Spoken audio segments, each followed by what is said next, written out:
The Dallas Cowboys are 2-0 as we enter Week 3 of the NFL season and welcome you into a Week 3 edition of Special Edition. From the start in Frisco with three former Cowboys, Isaiah Stanback, Barry Church, Nate Newton. I'm Kyle Yeomans. Glad you're with us. We've got plenty to talk about because the Cowboys have been dominant in their first 2 weeks of the NFL season. 40-0 in Week 1, 30-10 over the Jets in Week 2. And then the 0-2 Arizona Cardinals will host the Cowboys in Week 3. So, Barry, I'll start with you. How good of a start has this been for the Cowboys? Simple as that. I mean, they've been about as good as advertised. Yeah, this start it's unbelievable. I'll just say it like that. I mean, offensively, they're playing balanced football right now, taking care of the football, something they didn't do last year. And defensively, they're on a historic place. I mean, it's a small sample size, but they are playing great. Defensive line could be special. Combine that with the opportunistic secondary, 5 interceptions already. Man, things could be special for this team. You talk about all three phases of the game. You got offense, defense, special teams, all making contributions. And then you look at the overhead score, 70-10. Are you kidding me? I don't care what sport it is. I don't care what division you're in. That's dominant in the NFL. Whew, I can't believe it's happening. I'm going to be a little bit off track because Mike Solori, you're doing a super job, man. We started this season with a backup offensive guard, and we lost that backup offensive guard and had 2 more guys come in. Hey, this offensive line is doing a great job, and that's where I'm at with this Cowboys team. And we will talk about that offensive line in a little bit because it looks like, knock on wood, things are going to look healthy going into Week 3. You might have your first starting 5 offensive line all season long and really all of last year too. So for the most part, this team looks healthy. They look good, but we've got to start with the defensive side of the ball. Like Barry said, a historic start to the season, just 10 points allowed, second fewest in franchise history through the first 2 games. Isaiah, as a quarterback or a former quarterback, when you look at this defense, what is the scariest part of the defense to this point? I'm going to go back and teach y'all some more Ebonics. Everything. Everything. Okay, that's 3 R's, everything. Now, you look at it from all 3 levels, okay? This defensive front, you got Micah Parsons, D. Law, Sam Williams, Osa Odigizua, everybody else who wants to partake in this party. Those guys are all causing havoc, and it really forces you to get out of your game plan. You go to the second level, you got Damone Clark, Van Der Esch, you got Marquise Bell coming in. They're all making their impact plays in terms of simply getting to the ball and making the tackle. And then when you're forced to get rid of the ball earlier than you want to, the secondary is going to make you pay for it. Between Gilmore, Hooker, all right, you got Diggs, all those guys are going to make you pay whenever you throw the ball inaccurately. This is a holistic defense, and it's obviously caused some issues for a lot of people. Jonathan Hankins, Osa, Gallimore. It's early. A little bit of Mozzie. It's early. The run game has been effective against this young defense early. It's only 2 games, but that is where it starts at. Yeah, and to me, when you talk about, this defense, they're all playing amazing. But when you talk about what's the scariest part, I got to go with the young, hungry lion out there. I mean, we've seen what this guy is able to do, how much attention he attracts, and he's still out there making plays. If I was a quarterback on the opposing team, I'd be shaking in my boots. Micah Parsons, even though it is just Week 2 into the season, has been mentioned as the MVP frontrunner very early on, and there hasn't been a defensive MVP since 1986 when, of course, Lawrence Taylor won that award. But Micah's been off to an incredible start, and that defense follows behind him. Let's talk about the offensive side of the football, though. They've been taking care of the football for one, but they've also been throwing it to number 88, C.D. Lamb. He had 110 yards in the first half against the Jets. Really a phenomenal game for him, but still doesn't have a receiving touchdown. Isaiah, when you look at C.D., what more do you want to see from him and the rest of the receiving corps? It's not that I would necessarily want to see more. I just want to see a continuation of what they've already shown.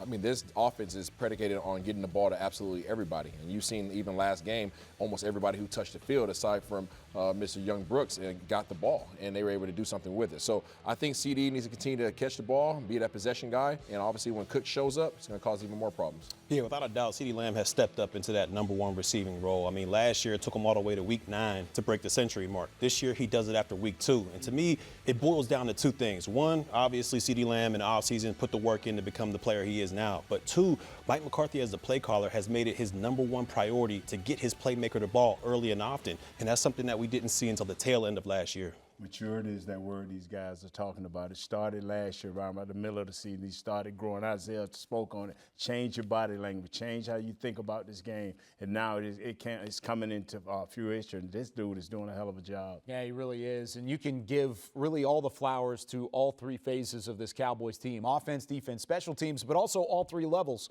front office, coaching staff, and then the players for executing. The roster's been there. The coaches have done a good job putting them in position, and then the players have executed that game plan to perfection. From one of the leaders on the offensive side of the football to losing one on the defensive side. How does the Trayvon Diggs injury affect Dan Quinn's unit when we come back on Special Edition? Special Edition, presented by AT&T, is brought to you by your Texas Ford dealers. Ford is the best in Texas. Reliant, official energy provider of the Dallas Cowboys. Blockchain.com. Make your crypto play today. And by AT&T, official sponsor of the Dallas Cowboys.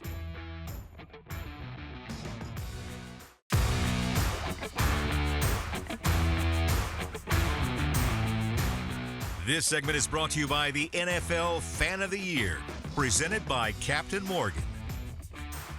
Welcome back into Special Edition at the Star in Frisco. Back alongside Barry Church. I'm Kyle Yeomans here, where the Cowboys have to make some adjustments on the defensive side of the football because the defense in Week 3 will look very different from the defense that we saw in Week 2. Trayvon Diggs, the All-Pro corner, who led the NFL in interceptions and passes defended since the start of the 2021 season, out for the year with a torn ACL suffered during Thursday's practice session. Just got tangled up one-on-one, and really this is one of the most impactful defensive injuries you could have had. Yeah, without a doubt. I mean, outside of Micah Parsons, this guy is the most impactful defensive player on the Dallas Cowboys roster right now. When you talk about what he's been able to do since entering the league, 15 interceptions, 38 pass breakups. I mean, those are numbers you don't even hear about. So this guy, Trayvon Diggs, he's an all-pro ball magnet, one of your leaders on defense, a loss that the Cowboys should be able to overcome, but it's a huge loss indeed. Yeah, second-round pick who, of course, became an all-pro with 11 interceptions in 2021, led the league that year, turned around, had arguably a better year as a coverage corner last year. It's a huge impact and a huge loss for this Dallas defense. Let's hear from head coach Mike McCarthy on 105.3 The Fan on what he said about the Diggs injury and how they deal with it moving forward. Well, I mean, this is the best I've ever seen him. I mean, he had a great offseason. His training camp was, the confidence that he was playing with. I mean, his ball skills are just off the charts. I've never seen anybody like him. And, and actually, the injury occurred with him competing for a ball down in the red zone in a one-on-one. So he's always all over the ball. But yeah, on the personal note, just to, you could see him, starting to grow. This is, things were really lined up for him to be one of our leaders. Obviously with the new contract and everything, but you could see him growing in every way, possible. So yes, this is a challenge that he'll attack because that's just the way he's wired, and but most importantly, I just want to make sure he feels the support because, we obviously are going to miss him as a player. But, he's a big part of our team and our culture and everything we got going here. So you could hear the disappointment from Mike McCarthy in his voice, and no doubt about it, Trayvon Diggs will be missed, but life goes on. You still have to play the Cardinals this week. What does the Dallas secondary look like now that Diggs isn't in the fold? Well, it's going to look a little bit different because when you see Dan Quinn's defense out there and what he's able to do with those two bookend corners out there, when he had Diggs, when he still has Gilmore out there on the other side, he was able to lock things up and those safeties were able to play free. We call it Ed reading, when you're just reading the quarterback out there and making plays. Now when you're opposite Diggs or opposite Gilmore out there and Diggs is gone, you can have Bland out there. You may have a J. Lou out there, but you're going to have the safety over top a little bit just to see if he's able to maintain that man-to-man coverage by himself. If he's able to step up and play well on that outside and lock things up, then you can get back to that Dan Quinn defense that we've been seeing. But this is a huge, huge opportunity for DaRon Bland to step up and go out there on that outside cornerback and show what he can do. We've seen last year as a rookie, 5 interceptions out there. He's a ball magnet as well, and hopefully he can take that ball magnet ability to the outside corner spot. You talk about that nickel position, you got J. Lou out there, a veteran guy who at one time we considered him a ball magnet as well before the injury. So you should have a solid secondary without Diggs. He's going to be missed, but like you said, things have to go on, and Dan Quinn, the mad scientist, he'll be able to cook something up. Certainly a thing to look forward to is DaRon Bland getting those extra boundary reps for the most part. When we come back, we'll preview the Cardinals team that Dallas is facing in Week 3. This segment was brought to you by the NFL Fan of the Year, presented by Captain Morgan.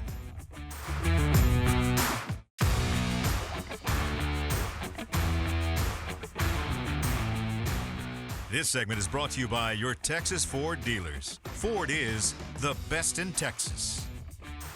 Welcome back into Special Edition with Isaiah Stanback, Barry Church, and Nate Newton. I'm Kyle Yeomans. Let's take a deeper look into this Arizona Cardinals team that comes in 0-2 against the 2-0 Cowboys. 3:25 kick this week on Fox. Nate, we'll start with you. Joshua Dobbs, who the Cowboys played as a part of the Tennessee Titans last year, bit of a threat just because he has some mobile ability. Yes, this dude is a quick study. Everywhere he goes, they only give him a month to learn the system, and he seems to do a nice job. He's elusive. He can get the ball out of the hands. Hey, and he's an engineer. He went to Tennessee. He's an engineer, so he's a smart guy. Yeah, without a doubt. Joshua Dobbs, he's tricky, all right, because he's super athletic, and when he gets out of the pocket, he can be accurate with the football. And he went against this team last year, so that defensive speed, that pass rush, it shouldn't be a surprise to him. But if this defense can keep him in the pocket and force him to be a pocket passer throughout this game, that'll be a huge advantage for the Dallas Cowboys. And we'll hear more about Joshua Dobbs in a couple moments with Isaiah in film room. But Isaiah, I want you to tell me about James Conner. I mean, Dallas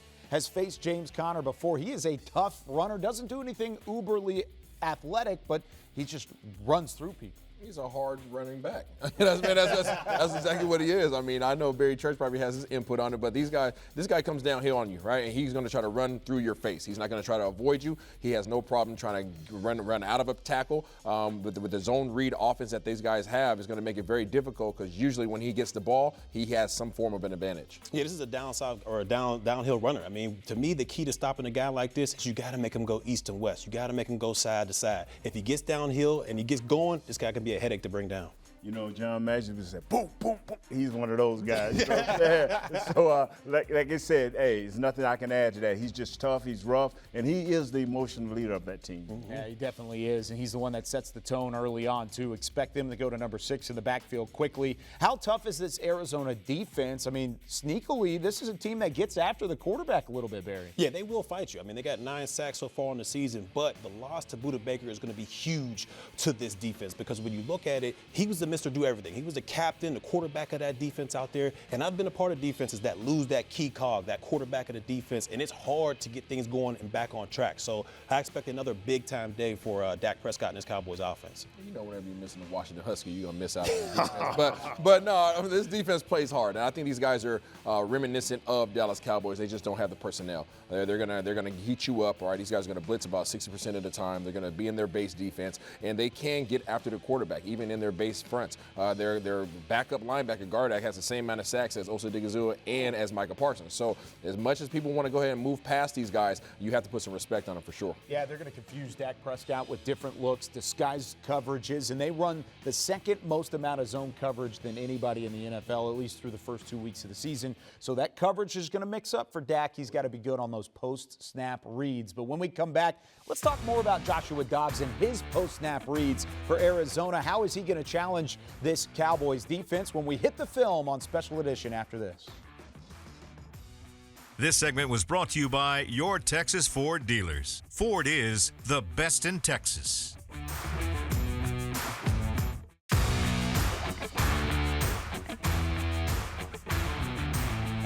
I mean, I feel like every week we're going to be facing a running quarterback because of, how fast our D-line is. So, if you're not a running quarterback, you're going to want to make sure those legs working on that week.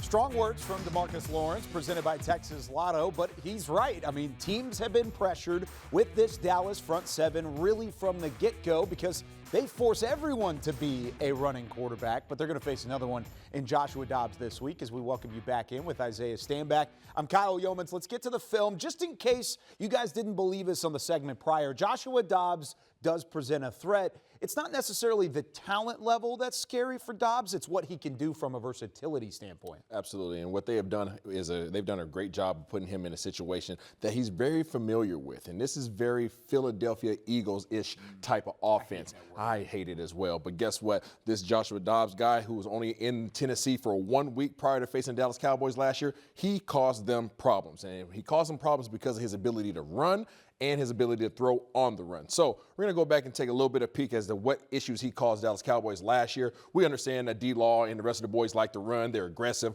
but they can be overly aggressive. And I want to show you guys an example of it here. Okay, take a look. This is what's going to take place. This receiver is going to clear things out. Okay, so run that back for you one time here. So boom. Receiver's going to clear things out. We're going to have a motion, okay? The motion man is going to come across, run all the way out, run a wheel route. What that does is clear things out on the lower half, okay? But one thing that's going to take place is the play action. Play action is going to come right here. And what you're going to see happen is all of our defenders are going to come, and they're so aggressive towards the ball that they get outflanked and they get caught in the underneath coverage. Let's take a peek here and show you exactly how he can present a problem for this Dallas Cowboys defense. Motion comes across, boom, right there. Here goes the play action, pause it right there. So what we just talked about, he's going to run the streak, clear things out. He's going to run the wheel, clear things out. There's a big vacancy over here. Play action is coming across, right? Where we have another receiver coming up here on the flat route. Where's the attention of the entire defense? Everyone is downhill. So when you have this zone read offense, it really opens things up for opposing for the offense of the opposing team, and you have a lot of issues that you're going to be presented with. Now, you have Dobbs. He's out on the edge. He does a great job of keeping his eyes downfield. He has the ability to run if he wanted to, but he decides to dump it off right here to his receiver. Bow. All of a sudden, quick, easy pass out on the edge. That's a first down. That's 12 yards. He caused them a lot of issues last year simply after only being there a week, Kyle. Simply because of the attributes that he has. They're running a similar style offense in Arizona this year. Dallas is going to have their head on a swivel. Yeah, he was signed off of their practice squad due to injuries with Ryan Tannehill and Malik Willis going into that Dallas game last year. He was signed right before the start of the season with Arizona. There's a reason why he's been with Pittsburgh, with Tennessee, and he's still in the league with Arizona now as the starter without Kyler Murray in the fold. It's because of that arm talent that's really under the radar. He can throw it around a bit. He can definitely throw it around, but not only that, his dude is smart, okay? He was an aerospace engineer, and he was a 4.0 student. So when you start looking around as this journeyman, hopping around from team to team, how can he pick up these offenses so quickly? Well, he's been in Arizona for a month, and all of a sudden he has things figured out. Right here, I want you guys to take a peek at what's transpiring. Not only is he smart, but he's able to diagnose coverages, okay? So right off the bat, this is going to be what we call cover 6, okay? This corner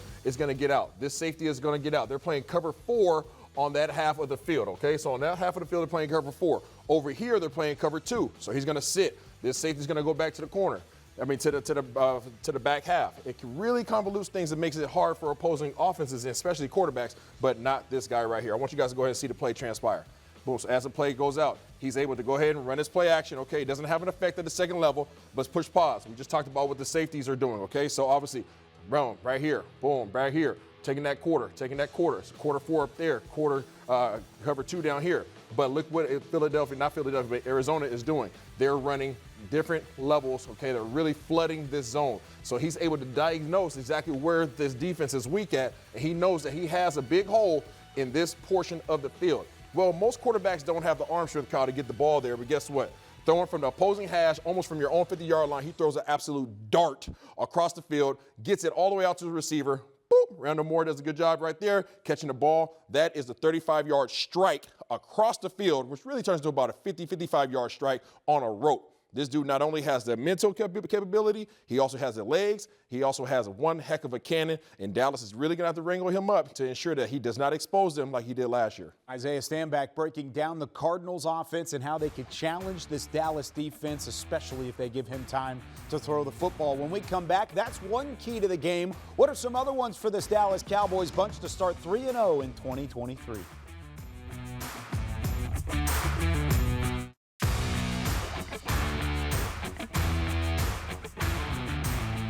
Special Edition, presented by AT&T, was brought to you by your Texas Ford dealers. Ford is the best in Texas. Miller Lite, the only beer of the Dallas Cowboys. And by AT&T, official sponsor of the Dallas Cowboys. Wrapping up a Week 3 episode of Special Edition, Cowboys-Cardinals coming up 3:25 on Sunday. Let's start with Barry, keys to a win. Well, the Cowboys, they just got to be who they are. You know, a dominating defense combined with an offense that takes care of the football. Don't give Arizona any confidence to stay in this game, and they should be all right. Keep Arizona underneath 150 rushing yards, because I think they will hit 100. As long as the Cowboys don't turn the ball over with, these guys are getting ran out of the stadium. What do you think the score prediction is then? Oh, man, it's going to be, but we're going to beat them so bad, man. A definite 3 this week. 3 points for Nate Newton. That's a 3. big-time beat down for Isaiah Stanback. Barry Church, Nate Newton, I'm Kyle Yeomans. We'll see you next week with more Special Edition.